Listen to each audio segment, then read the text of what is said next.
આકાશવાણી સમાચાર યશવી મહેતા વાંચે છે. સૌપ્રથમ મુખ્ય સમાચાર.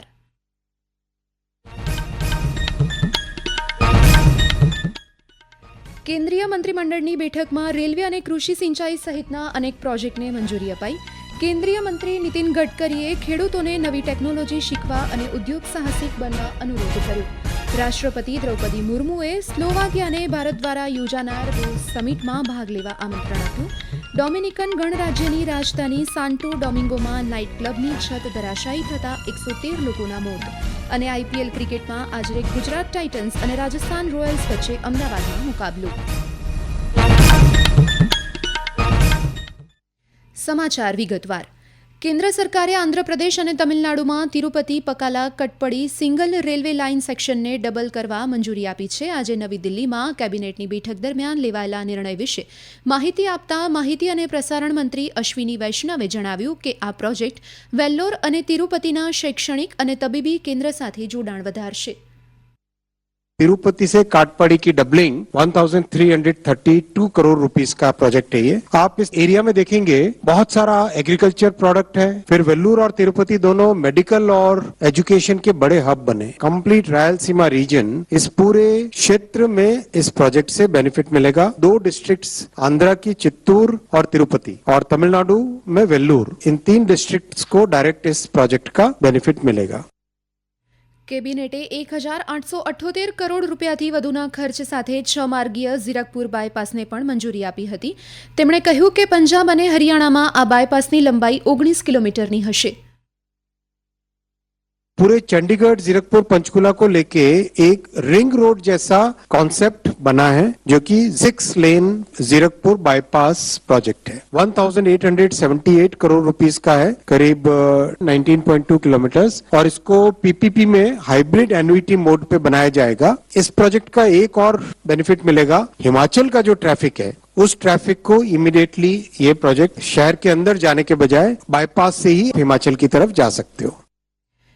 કેબિનેટે પ્રધાનમંત્રી કૃષિ સિંચાઈ યોજનાની પેટા યોજના તરીકે કમાન્ડ એરિયા ડેવલપમેન્ટ અને વોટર મેનેજમેન્ટના આધુનિકીકરણને પણ મંજૂરી આપી, જેનો પ્રારંભિક કુલ ખર્ચ 1600 કરોડ રૂપિયા છે. શ્રી વૈષ્ણવે જણાવ્યું કે 78 પ્રોજેક્ટ્સમાં 80,000 ખેડૂતોનો સમાવેશ કરવામાં આવશે. આ યોજનાનો ઉદ્દેશ્ય સિંચાઈ પાણી પુરવઠા નેટવર્કના આધુનિકીકરણનો છે, જેથી હાલની નહેર અથવા અન્ય સ્ત્રોતમાંથી સિંચાઈનું પાણી નિયુક્ત ક્લસ્ટરમાં પૂરું પાડી શકાય. કેન્દ્રીય માર્ગ અને પરિવહન અને રાજમાર્ગ મંત્રી નીતિન ગડકરીએ કહ્યું કે ગ્રામીણ ભારત પર ધ્યાન કેન્દ્રિત કરીને નીતિઓ બનાવવી જોઈએ, જેથી દેશમાં સ્થળાંતરની સંખ્યા ઘટાડી શકાય. આજે નવી દિલ્હીમાં કિસાન કુંભ 2025ને સંબોધતા શ્રી ગડકરીએ કહ્યું કે નીતિઓએ ખેડૂતો અને ગ્રામીણ વિસ્તારના નબળા વર્ગનું કલ્યાણ સુનિશ્ચિત કરવું જોઈએ. તેમણે કહ્યું કે ખેડૂતો અને સંલગ્ન ક્ષેત્રનું જીડીપીમાં માત્ર 14% ફાળો છે અને લોકો શહેરમાં સ્થળાંતર કરી રહ્યા છે. પોતાના અનુભવ રજૂ કરતા શ્રી ગડકરીએ જણાવ્યું, ખેડૂતોએ નવી ટેકનોલોજી શીખવી જોઈએ અને ઉદ્યોગ સાહસિક બનવું જોઈએ. શ્રી ગડકરીએ ખેડૂતોને એકબીજા સાથે પોતાના કૌશલ્ય અને અનુભવનું આદાન પ્રદાન કરવા અને ભારતને આત્મનિર્ભર બનાવવામાં યોગદાન આપવા પણ વિનંતી કરી. મહિલા અને બાળ વિકાસ મંત્રાલય પોષણ જાગૃતિ, આરોગ્ય, પરિણામોમાં સુધારો અને સમુદાયોને સશક્ત બનાવવા માટે પોષણ પખવાડિયું 2025ની ઉજવણી કરી રહ્યું છે. આ પહેલ મિશન પોષણના બીજા તબક્કાનો ભાગ છે, જે સમુદાય જોડાણ પ્રક્રિયાઓને મજબૂત બનાવવા અને વ્યક્તિઓ તથા સમગ્ર સમુદાયના સશક્તિકરણને પ્રોત્સાહન આપવા પર ધ્યાન કેન્દ્રિત કરે છે. મંત્રાલયે જણાવ્યું હતું કે જીવનના પહેલા અને 1000 દિવસ પર ધ્યાન કેન્દ્રિત કરવું એ હાલના પોષણ પખવાડિયા 2025ની મુખ્ય થીમ છે, જેમાં ગર્ભધારણથી 2 વર્ષ સુધી પોષણના મહત્વ પર ભાર મુકાયો છે. કુપોષણને દૂર કરવા માટે સરકારની ચાલુ પ્રતિબદ્ધતાના ભાગરૂપે મંત્રાલય 8 એપ્રિલથી 22 એપ્રિલ સુધી પોષણ પખવાડિયાની 7મી આવૃત્તિ ઉજવી રહ્યું છે. આ સમાચાર આપ આકાશવાણી પરથી સાંભળી રહ્યા છો. આ સમાચાર આપ અમારી YouTube channel AIR news Gujarat પર પણ સાંભળી શકશો. વધુ સમાચાર માટે અમારી વેબસાઇટ newsonair.gov.in/gujarati અને અમારા એક્સ હેન્ડલ AIR_news_ABAD ને ફોલો કરી શકશો. રાષ્ટ્રપતિ દ્રૌપદી મુર્મુએ આજે બ્રાતિસ્લાવામાં દ્વિપક્ષીય સંબંધો અને વૈશ્વિક તથા પ્રાદેશિક હિતના મુદ્દા પર સ્લોવાક ગણરાજ્યના રાષ્ટ્રપ્રમુખ પીટર પેલેગ્રીની સાથે દ્વિપક્ષીય બેઠક અને પ્રતિનિધિ મંડળ સ્તરની વાતચીત કરી. ભારત તરફથી પ્રતિનિધિ મંડળ સ્તરની વાતચીત દરમિયાન તેમની સાથે કેન્દ્રીય રાજ્યમંત્રી નીમુબેન બામણિયા તેમજ સાંસદ ધવલ પટેલ અને સંધ્યા રે અને વરિષ્ઠ અધિકારીઓ જોડાયા હતા.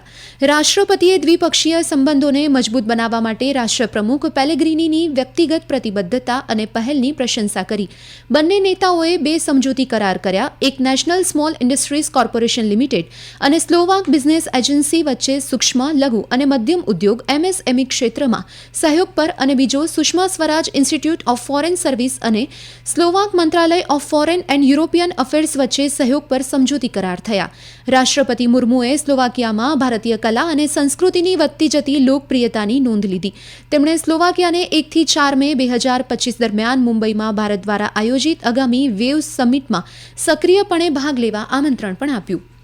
ભાજપે વક્ફ સુધારા અધિનિયમ પર જમ્મુ અને કાશ્મીર વિધાનસભામાં થયેલા હોબાળા અને દેશના કેટલાક વિસ્તારમાં નવા કાયદા સામે થયેલા વિરોધને દુર્ભાગ્યપૂર્ણ ગણાવ્યું છે.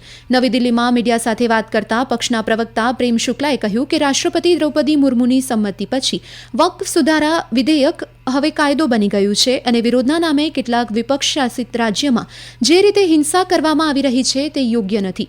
તેમણે કહ્યું કે નવા કાયદાને સર્વોચ્ચ અદાલતમાં પડકારવામાં આવ્યો છે અને જો તેમને કોઈ વાંધો હોય તો તેમણે કોર્ટ સમક્ષ પોતાના મંતવ્ય રજૂ કરવા જોઈએ. કોંગ્રેસ નેતા રાહુલ ગાંધીએ પાર્ટીના સંગઠન માળખામાં મહત્વપૂર્ણ ફેરફારની જાહેરાત કરી છે, જેમાં જણાવ્યું છે કે જિલ્લા પ્રમુખોને પાર્ટી સંગઠનનો પાયો બનાવવામાં આવશે. ગુજરાતના અમદાવાદમાં 84માં AICC અધિવેશનને સંબોધતા શ્રી ગાંધીએ કહ્યું કે તેમની પાર્ટીની વિચારધારા બંધારણ પર આધારિત છે, જે બધા માટે સમાનતાની હિમાયત કરે છે. શ્રી ગાંધીએ અનામત પ્રણાલીમાં મોટા સુધારા કરવા વિશે પણ વાત કરી અને જાતિ આધારિત વસ્તી ગણતરી પર ભાર મૂક્યો.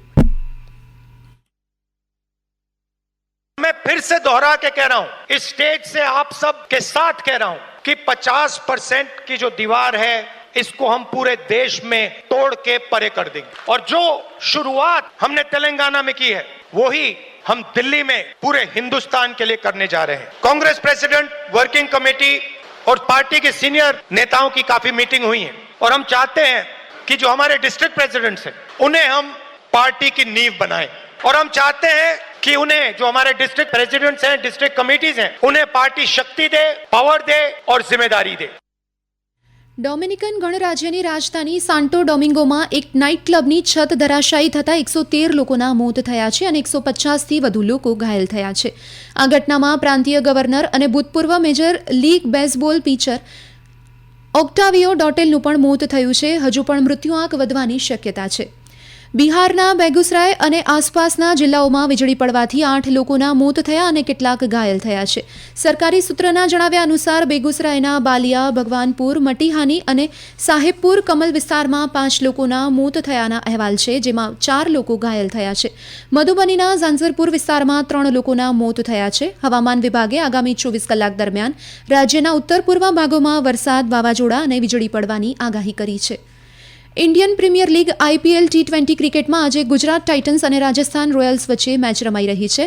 રાજસ્થાન રોયલ્સે ટોસ જીતીને બોલિંગ પસંદ કરી છે. ગુજરાતની ટીમ શુભમન ગિલ અને રાજસ્થાનની ટીમ સંજુ સેમસનના સુકાની હેઠળ રમી રહી છે. હાલમાં મળતા અહેવાલ મુજબ ગુજરાત ટાઇટન્સે 5 ઓવરમાં 1 વિકેટ ગુમાવી 49 રન બનાવ્યા છે.